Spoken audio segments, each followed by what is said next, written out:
yuppie thing. Very drunk. Guys, you need to remember that we are looking at history, and history is specific historic information. You can have strong feelings about it, but they have to come from somewhere. I lived through the 80s, and I know what yuppies are like. But I also want you to remember that yuppie handbook, it was sort of a joke. Yeah, it was not, oh, let me buy this so I can be exactly like it. It was sort of tongue-in-cheek, written about, the minute you started talking about the Reverend Lady, do you remember Bruce Barton in the 1920s? He wrote, you better know his name, he's on your study guide. He wrote, I believe he's on your study guide, he wrote a book called The Man Nobody Knows. I saw that movie. Who was the man nobody knew? Jesus. And Jesus was a salesman. And remember, Bruce Barton's idea was Jesus sold religion. And his disciples were super salesmen. He was taking the religion of the time and sort of tweaking it to fit in with the consumerism of the 1920s. And that's sort of what she was doing. And do you think it's a derogatory term, flapper? I was considered flappers. Okay, when you speak of a group that has these general characteristics, it is a time of, it's just a generalized group of people. And if you look at the 60s and 70s, you know exactly where the yuppies of the 80s came from. So, history repeats itself. You, my friend, are going to end up being a yuppie, and I'm glad. And I hope you are. I hope you're young and upwardly mobile, and you have lots of money, and you do good things with it.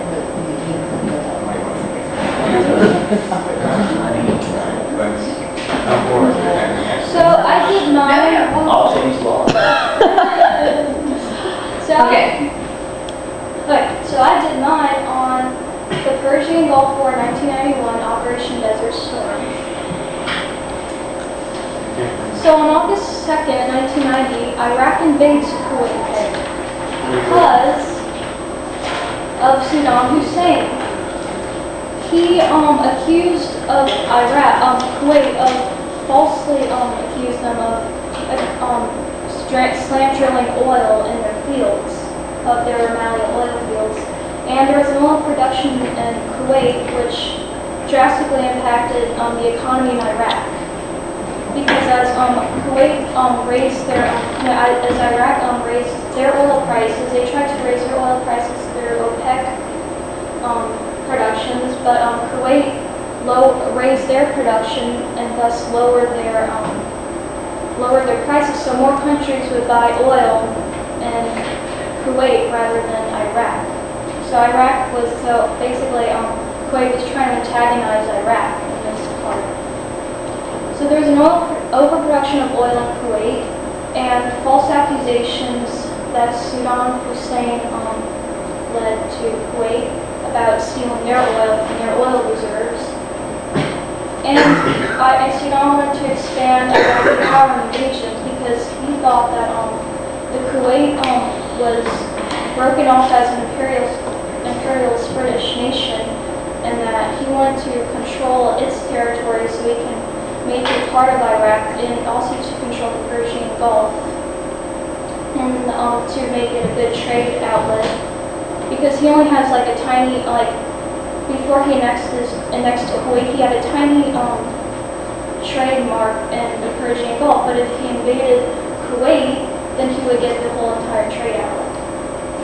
So this is a map of the Middle East, and notice how Kuwait is between Iraq and Saudi Arabia, and Kuwait's a very tiny country, so another reason why Iraq invaded Kuwait was because it's really small and it's weak. So they would try to invade this to get more of this trade outlet in the Persian Gulf to send ships and oil out.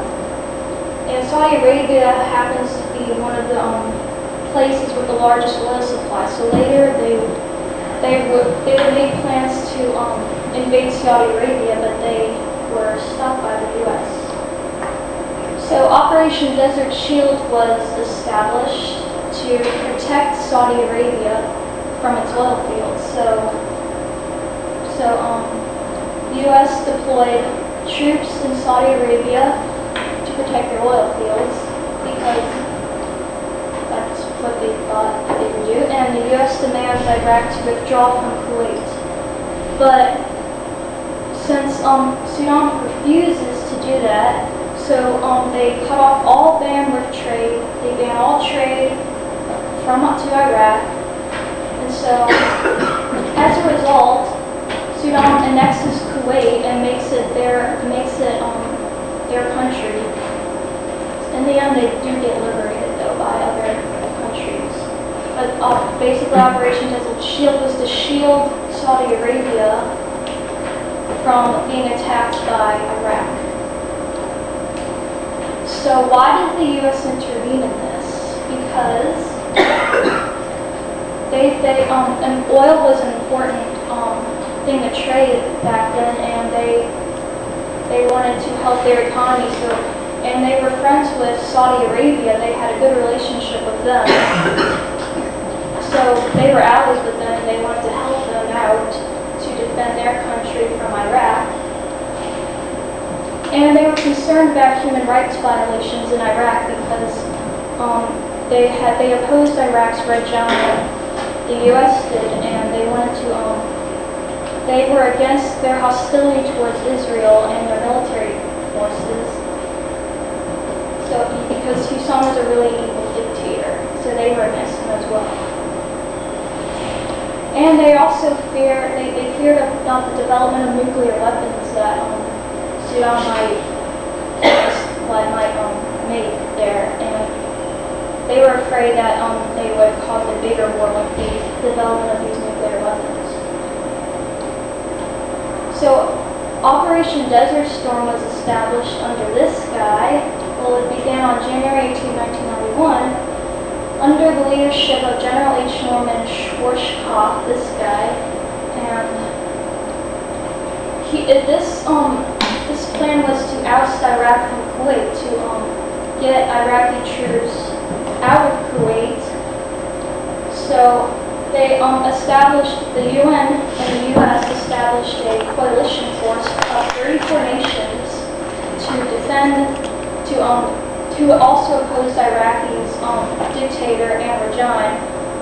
So like 34 countries, including the United States, Saudi Arabia, most of the Middle East. Jordan was neutral. Some countries were neutral. Israel was neutral.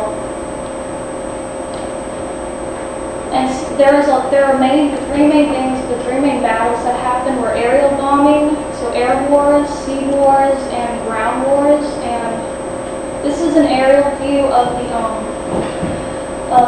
Iraqi's infrastructure, the aerial view of the U.S. destroying the oil wells in Iraq.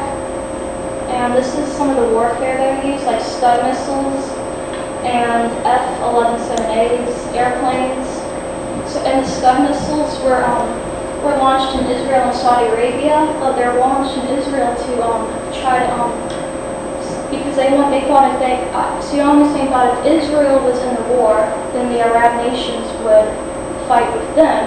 Then the Arab nations would not fight with them because back then the Arabs were against Jewish people, and they didn't want to have anything to do with Israel. So Saddam Hussein tried to deflect the war on Israel this time, but it proved ineffective because Israel did not join the coalition force. So they launched them to Israel, and then after a couple of months, Kuwait was liberated by the coalition force. So in the end, President H.W. Bush called a ceasefire to end the fighting in Iraq. And the stipulations that the ceasefire called for were war reparations that Iraq had to pay for the war, and as well as the United States and all of the other countries who helped fund the war and stuff. And destroying the development of nuclear weapons aided by the supervision of the United Nations. And they also declared no-fly zones in the area. And on March 3, 1991, Iraq accepts the terms of the ceasefire, but the Shiites and the Kurds lead an uprising against Saddam Hussein. The Shiites from the south and the Kurds, they're like these sects of Muslims, race, and they tried to rebel against Saddam Hussein from putting them through all this hard times that they had, that Saddam Hussein established during the war. So eventually the Shiites and the Kurds get defeated by Saddam Hussein, and the Kurds retreat. And so it ended up having Saddam Hussein still being the dictator of the country for a while until he gets murdered. And officially the war ends on April 11th when the U.S. Security Council ends the war. So the war impacted the U.S. because it lowered resources and oil supplies. A lot of people died during the war, so like the military and the veterans died during the war, and there's this disease called World War syndrome, which affected many veterans with their various ailments such as heart disease and headaches, nausea, like post-traumatic stress disorder, like any ailments that affected veterans that fought during this war. And the U.S. managed to have an economic recession of $6 billion to pay for the war, and the tensions between Muslims and U.S. expanded because before this war, the Muslims and U.S. already had a lot of tensions between them, especially during the Iran-Iraq war, when Iraq was defeated. Iraq was defeated by Iran, and their port territories were gone, and this time the U.S. would intervene with them. So the quiz, why did Operation Desert Storm start? Yeah. To get Iraq out of Kuwait. Yeah. Quick. And label the following on this map. Good girl. Wait. If you listen, you would notice if you remember. Tell me where. I know Kuwait is in between. Persian Gulf. Where's the? Okay, so if the Persian Gulf War is right in the middle of Okay, then I got it. where do you think Iraq Kuwait? would invade? Iraq. You think they I know where can Kuwait is. Like, which one's Kuwait? Kuwait's the little Yeah, tiny that's a one. small one. Yeah, I knew that. Iraq's the one to the northwest. Yeah, this is correct. Yeah, right there. And then Saudi Arabia is south of it. It's a really big nation just south of it. Yeah. And then Iran is east of Iraq. Did you guys mention Israel? Oh, Israel is really west. It's sandwiched between two countries in the Mediterranean. Which is No.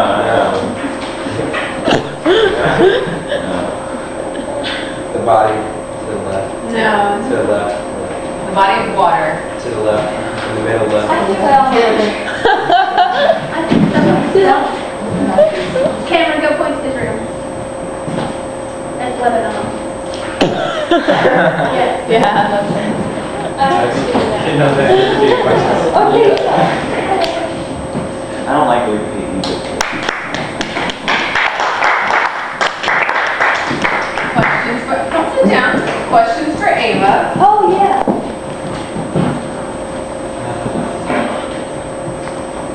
I like the fact that you had a map. I do too. A what? A map. Oh, yes. Did you read about the commander's, the nickname they gave him? The big general in charge of it? Well, like the Germany. He's an American. There's a I German don't accent. know. Really, in all your reading, you didn't come across anything that even the media used to call them Stormhaven. Storm what? Stormhaven and Norman. I've heard that. Yeah, I'm scared. I can't. I really have to pee so bad. Thank you. Oh my God. No questions? Okay, I'll sit down